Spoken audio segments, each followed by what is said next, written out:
నమస్కారం అండి, this is #you. ఈరోజు మన వీడియో చాలా బ్రేకింగ్ న్యూస్లతో కూడి ఉంది. లాస్ట్ దాకా చూడాలి అని చెప్పి మాత్రం నేను చెప్పను, ఎందుకంటే ఇంట్రడక్షన్ తర్వాత నుంచి బ్రేకింగ్ న్యూస్ స్టార్ట్ అయిపోతాయి. అంబటి రాంబాబు కూతురు మౌనిక అంబటి మాత్రం ఫైర్ బ్రాండ్ అని చెప్పి చాలా ట్యాగ్ లైన్స్ పెట్టి ఇంటర్వ్యూస్ మీద ఇంటర్వ్యూస్ ఇస్తున్నారు. తగ్గేదేలే అన్న కాన్సెప్ట్ గురించి మాట్లాడుతున్నారు.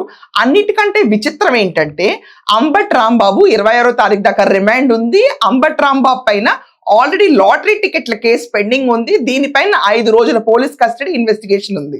ఇవన్నీ కాకుండా 3 పీటీ వ్యారెంట్లు అంబటి రాంబాబు పైన పడుతున్నాయి. And 4th case is very very different.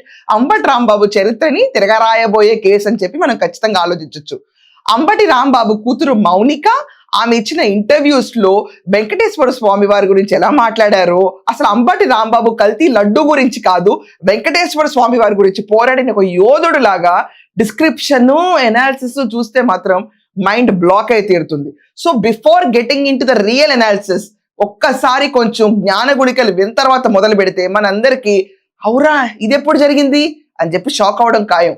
Ambati Mounika last Ambati Rambabu arrest అయిన దగ్గర నుంచి ఒక పొలిటీషియన్ గా ఎదుగుతున్న సమయం అంబటికి కూడా తెలియదు. పెద్దగా లోపల ఉన్నారు కదా, ఏంటి నా కూతురు పొలిటీషియన్ గా ఎదిగిపోయారా అని చెప్పి ఆయనకు కూడా తెలియదు. బట్ బయట జరుగుతున్న స్టంట్లు అయితే ఇవే. తగ్గేదేలే అన్నట్టు ఉంది ఇదంతా. So let us go through this video and దాని తర్వాత రియల్ అనాలిసిస్ స్టార్ట్ చేద్దాం. ఇంకా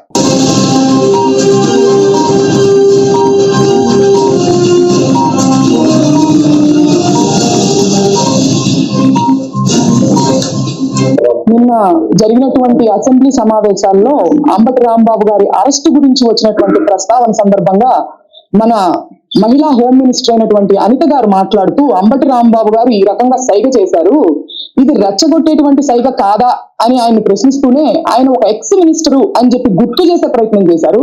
అయితే ఆయన్ని రెచ్చగొట్టినప్పుడు కానీ మీ పార్టీకి సంబంధించిన వారు ఆయనకు సంబంధించినటువంటి మహిళలమైన మామే దాడి చేసినప్పుడు కానీ మీకు ఆయన ఒక ఎక్స్ మినిస్టర్ అని మీకు గుర్తు లేనట్టుంది. అయితే ఎనీహౌ అసలు ఇది మొత్తం ఎక్కడ మొదలైంది? ఇది మొత్తం వెంకటేశ్వర స్వామి వారిని మీరు ఇవాళ ఒక వైసీపీకి సంబంధించినటువంటి రాజకీయ నాయకుడిగా చూస్తూ ఆయన మీద పోస్టర్లు వేసి దుష్ప్రచారం చేస్తూ ఆయనకి దుస్థితి కల్పించారు. ఈ పాపాన్ని అంబటి రాంబాబు గారు ప్రశ్నిస్తూ ప్రజల్లోకి తీసుకెళ్తుంటే దాన్ని డైవర్ట్ చేసేదానికి ఇవాళ ఆయన రెచ్చగొట్టి ఆయన విన్నారు కదా ఆణిముత్యాలు. ఇంకొకసారి మళ్ళీ రీప్లే చేస్తాను. వెంకటేశ్వర స్వామి వారిని వైసీపీకి చెందిన నాయకుల్లాగా పోర్ట్రే చేసిపోయారట. ఏమన్నా అర్థం ఉందా అసలు? ఏమన్నా ఆణిముత్యాలు ఎలా డలుతున్నాయో చూసారా? ఒక్కసారి మళ్ళీ వినండి. ఆయన ఒక ఎక్స్ మినిస్టరు అని చెప్పి గుర్తు చేసే ప్రయత్నం చేశారు. అయితే ఆయన్ని రెచ్చగొట్టినప్పుడు కానీ మీ పార్టీకి సంబంధించిన వారు ఆయనకు సంబంధించినటువంటి మహిళలమైన మామే దాడి చేసినప్పుడు కానీ మీకు ఆయన ఒక ఎక్స్ మినిస్టర్ అని మీకు గుర్తు లేనట్టుంది. అయితే ఎనీహౌ అసలు ఇది మొత్తం ఎక్కడ మొదలైంది? ఇది మొత్తం వెంకటేశ్వర స్వామి వారిని మీరు ఇవాళ ఒక వైసీపీకి సంబంధించినటువంటి రాజకీయ నాయకుడిగా చూస్తూ ఆయన మీద పోస్టర్లు వేసి దుష్ప్రచారం చేస్తూ ఆయనకి దుస్థితి కల్పించారు. ఒక ఎక్స్ మినిస్టర్ అని మీకు గుర్తు లేనట్టుంది. అయితే ఎనీహౌ అసలు ఇది మొత్తం ఎక్కడ మొదలైంది? ఇది మొత్తం వెంకటేశ్వర స్వామి వారిని మీరు ఇవాళ ఒక వైసీపీకి సంబంధించినటువంటి రాజకీయ నాయకుడిగా చూస్తూ ఆయన మీద పోస్టర్లు వేసి సో అంబటి రాంబాబు గారి గురించి బయటకు వచ్చి ఎవరు మాట్లాడకూడదు. మాట్లాడితే ఇలాంటి టప్పులే డొలుతూ ఉంటాయి. ఏంటి, వెంకటేశ్వర స్వామి వారిని వైసీపీకి చెందిన ఒక రాజకీయ నాయకుడిలాగా చూసి పోస్టర్లు వేశారా? అర్థం ఉందా దీంట్లో ఏమన్నా? వెంకటేశ్వర స్వామి వారు వైసీపీకి చెందిన రాజకీయ నాయకుడిలాగానా? ఎక్కడుందండి మీ బ్రెయిన్ ఇది మాట్లాడేటప్పుడు? కల్తీ లడ్డు పోస్టర్ ఆ రోజు పెట్టింది అంటే అంబటి రాంబాబు లడ్డు గురించి పోరాడలే, జగన్ గురించి పోరాడలే. ఇక్కడ ఇప్పుడు చెప్పిన దాని ప్రకారం వెంకటేశ్వర స్వామి వారిని వైసీపీకి చెందిన ఒక నాయకుడిలా చూసినందుకు పోరాడాడంట అంబటి యాజ్ పర్ వర్షన్. ఇలాంటి ఆణిముత్యాలు ఇంటే రాష్ట్రం ఏమైపోవాలి?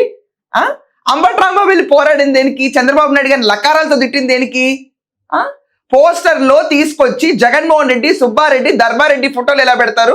దిస్ ఇస్ టూ మచ్ అని చెప్పి 24 hours టైం ఇస్తున్నా అని చెప్పి నెక్స్ట్ డే వచ్చి వేరే విహంగంలో చంద్రబాబు నాయుడు గారిని బూతులు తిట్టి వెళ్ళిపోతే దానికి అరెస్ట్ అయ్యాడు.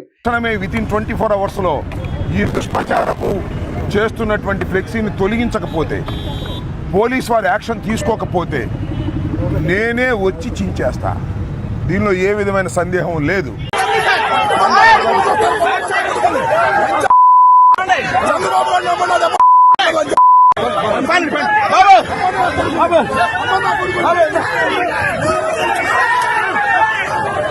ఈవిడ వెంకటేశ్వర స్వామి వారిని వైసీపీకి చెందిన ఒక రాజకీయ నాయకుల్లా పోర్ట్రే చేసినందుకు అరెస్ట్ అయ్యాడు. ఆయన తట్టుకోలేక వెంకటేశ్వర స్వామి వారిని ఇలా పోర్ట్రే చేస్తారంటే అన్నందుకు ఆవిడిచ్చిన వర్షన్ ఇది. చూసారా ఎంత తేడా ఉందో? జ్ఞానానికి నమస్కారం. నిజంగా అంటే ఇక నా వల్ల కాదండి. జాగారం ఉన్న తర్వాత కూడా మొత్తం సహస్ర చక్రం నుంచి పవర్ అంతా కూడా ఇలా పైకి పెట్టి నమస్కారం వీళ్ళకే పెట్టాలి, ఎవరికి పెట్టలేము. ఇంకా ఇలానా మాట్లాడేది? ఇలానా? ఏదేమైనా law knows for what reason he has been arrested కదా. అంబటి రాంబాబుని తీసుకెళ్లి జైల్లో కూర్చోబెట్టి ఈ నెల 26వ తారీఖు దాకా రిమైండ్ లో ఉన్నాడు అంబటి రాంబాబు. రాజమండ్రి జైల్లో కింద పడుకుంటా స్లీప్ యాప్నిమియాతో శ్వాస తీసుకుంటా హాయిగా నిద్రపోతున్న అంబటి బయటకు వచ్చి ఇలా ఇలా ఇలా ఇలా ఇలా ఇలాంటి తమ్ములన్నీ బొచ్చు చేశాడు. అవన్నీ పక్కన పెడితే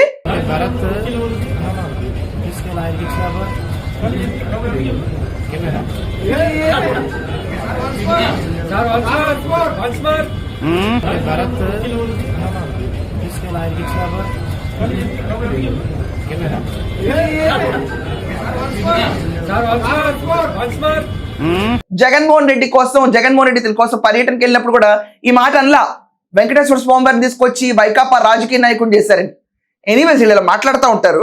బట్ ఇప్పుడు అసలు అల్టిమేట్ బ్రేకింగ్ న్యూస్ ఏంటంటే అంబటి రాంబాబు 26వ తారీఖున బయటకు వస్తాడా? రాకపోవచ్చు. కేవలం ఇప్పుడు చంద్రబాబు నాయుడు గారి తిట్టిన కేసులో ఆల్రెడీ బెయిల్ వచ్చింది అంబటి రాంబాబుకి. తర్వాత పట్టాపురం పోలీస్ స్టేషన్ లో పోలీసులు తిట్టినందుకు నమోదైన కేసు పైన బెయిల్ వచ్చింది. ఇప్పుడు లాటరీ టికెట్ల విషయం పైన అంబటి రాంబాబు జైల్లో ఉన్నాడు. రిమైండ్ 26వ తారీఖు దాకా ఉంది. దీంట్లో 5 రోజుల పోలీస్ ఇన్వెస్టిగేషన్ జరుగుతుంది. దాంట్లో అంబటి రాంబాబుని ఇంట్రాగేట్ చేస్తారు నాకు తెలిసి. Interrogator what ever you want you put it. అక్కడ చేసి అంబటి రాంబాబుని ఎందుకు నాన్న ఏంటి లాటరీ టికెట్లు వాలంటీర్ వ్యవస్థను వాడుకుని ఒక్కొక్కళ్ళ పెన్షన్ డబ్బుల్లోంచి ఇంత నొక్కి 5 కోట్ల కుంభకోణం జరిగిందంట కదా, నీ 2023 సత్యన్ పనులు నువ్వు చేసిన నేషాలకు సంగతి ఏంటని చెప్పి ఇప్పుడు విచారిస్తారు. ఇదంతా కాకుండా అంబటి రాంబాబు పైన 3 పీటీ వ్యారెంట్లు ఉన్నాయి. ఆ 3 పీటీ వ్యారెంట్లు రేస్ చేస్తున్నారని ఖచ్చితంగా స్ట్రాంగ్ న్యూస్ ఉంది. అండ్ ఒకవేళ 3 పీటీ వ్యారెంట్లు వరుసగా ఒకదాంతో ఒకటి వస్తే, ఒకవేళ అలాగే జరిగితే అంబటి రాంబాబుకి ఇప్పటికే క్వార్టర్ సెంచరీ అయిపోయింది, హాఫ్ సెంచరీకి వెళ్ళిపోతాడు. ఇదంతా కాకుండా ఇంకొక విషయం చాలా క్లియర్ గా బయటకు వస్తుంది ఏంటంటే లిక్కర్ కుంభకోణంలో లాజిస్టిక్స్ విషయంలో అంబటి రాంబాబు పాత్ర ఉంది. అంటే సరుకుని రవాణా చేయటంలో, అంటే మన మ్యానుఫ్యాక్చరింగ్ యూనిట్ నుంచి బెల్ట్ షాపులు అవన్నీ అక్రమంగా దంచుకోవడానికి కొన్ని షాపులు పెట్టుకున్నాయి కదా.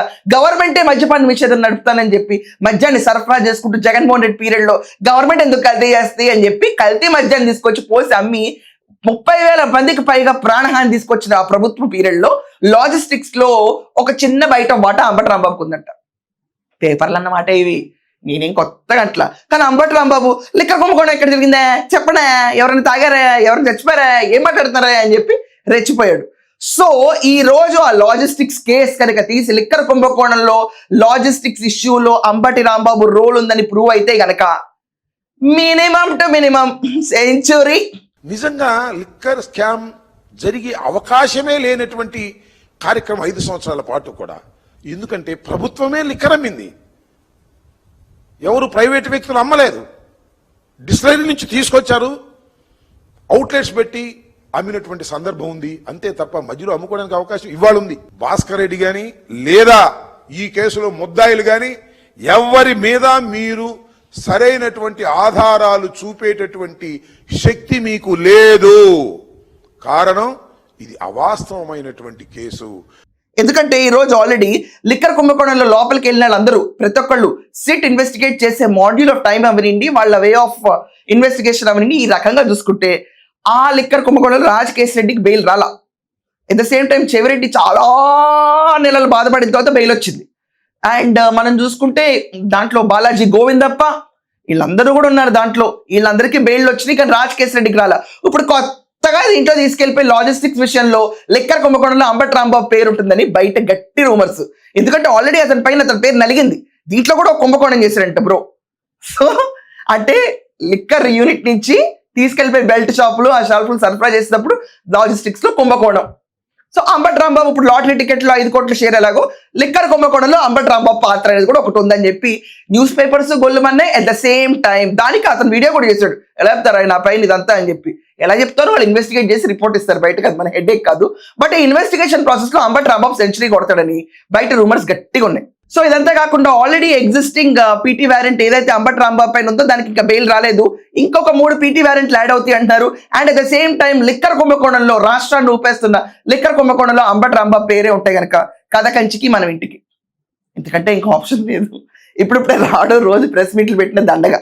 ఒకవేళ అవేం లేకుండా 3 పీటీ వ్యారెంట్లు అంటే హాఫ్ సెంచరీ లేదు, ఇదే బెయిల్ ఇవ్వకుండా మళ్ళీ కంటిన్యూ చేస్తే మళ్ళీ ఇంకొక 14 రోజులు వేస్తారనుకోండి, పోతా ఉంటాడు అలా మనిషి పాపం. ఖచ్చితంగా ఉగాది అనేది బయట ఉండదు, శివరాత్రి పోయే, అమావాస్య పోయే, దాని తర్వాత ఉగాది కూడా పోయాయి అనుకోండి, నూతన సంవత్సరం మొత్తం చేదు పచ్చడి తింటా అంబటి రాంబాబు రాజమండ్రి జైల్లో కింద పడుకుని గడపాల్సి వస్తుంది. సో ఇదండి అంబటి రాంబాబు పొజిషన్. సెంచరీకి ఎక్కడ తగ్గేదిలే అన్నట్టు ఉంది వీళ్ళ నిర్వచనం. వీళ్ళే రెచ్చగొట్టున్నారు. ఇదంతా కాకుండా దేవుడిని తీసుకొచ్చి వైకాపా రాజకీయ నాయకుడు అని చెప్పడం ఏంటమ్మా, ఏం స్క్రిప్ట్ అమ్మా? Me your father is a very good orator than you. తీసుకొచ్చి ఆయన ఛానల్స్లో ఇలా పాడు చేయకండి కంటెంట్ పెట్టి. చేతులెత్తి జోడిస్తున్నావు, వెంకటేశ్వర స్వామి వారిని ఎవరు రాజకీయ నాయకులు చేయరమ్మా, అందులో వైకాపాకి. సో ఈ పర్టికులర్ స్టేట్మెంట్ పైన మీ ఒపీనియన్ ఏంటి? అండ్ లిక్కర్ లాజిస్టిక్స్ లో ఒకవేళ అంబటి రాంబాబు పైన ఇన్వెస్టిగేషన్ కి సిట్టే పిలిస్తే కనుక ఎన్ని రోజులు బయటకు వస్తాడు? ఖచ్చితంగా కమెంట్స్ లో మీ ఒపీనియన్ రాయండి. That's all for now. Thank you.